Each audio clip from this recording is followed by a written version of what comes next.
This is Fair TV. I'm Janine Jackson. The Washington Post wants you to know that some of the worries you're hearing about the impact of the sequester on government programs have been hyped. Sequester spin gets ahead of reality is the headline on a February 28th piece that cautions that no one really knows how bad things would get if the forced cuts go through. So take claims about, say, teacher layoffs with a grain of salt.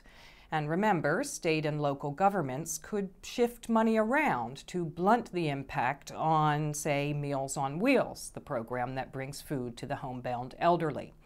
Such concerns, the Post explains, mainly reflect, quote, the impulse of officials to resort to melodrama when they are faced with budget cuts, close quote. But you know whose claims of imminent disaster the paper doesn't suggest readers question? The Pentagon's. When a group of military leaders went to Capitol Hill to say the sequester would mean the wolf is at the door, we're going to return to a hollow army with forces degraded and unready, the Post just reprinted those claims without criticism or dissent. Even though the current round of reductions looks set to leave military spending at around 2006 levels, the lead on that February 13th article underscored the fear that, quote, the looming sequestration cuts represent a dire and unprecedented threat to the U.S. military, close quote. If the Post thought there was any melodrama at all in those charges, they didn't tell readers about it. The February 25th CBS Evening News included this instructive item. Iran's culture minister today called the Oscar-winning film Argo about the Iranian hostage crisis, quote, distorted history.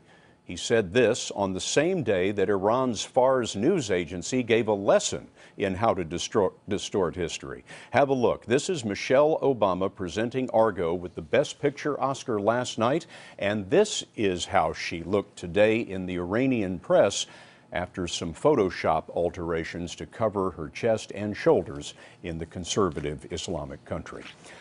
The point of the bit was obvious. It's Iran that engages in propaganda. But is Argo distorted history? Well, yes, according to many accounts, including some from the hostages themselves and other government officials involved. Many of the film's most dramatic elements are fabrications.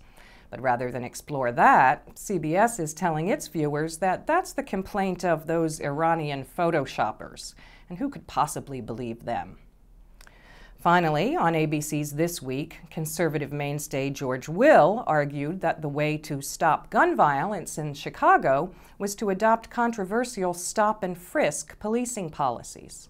The president went to Chicago this week. Chicago has more gun homicides in New York, although New York has 3 times the population. What's the difference? The difference is different police measures. And New York, with a lot of controversy, has had stop and frisk, and it's had a measurable effect on gun violence. It's not sexy, it's not a federal program, it's at the local level, and it works. Stop and frisk is certainly not sexy. The practice of stopping people, mostly young men of color, without probable cause is a lot of things. Racist, for one, unconstitutional, for another. But is it effective in reducing gun violence? No, was the short answer suggested by an investigation last July by New York public radio station WNYC.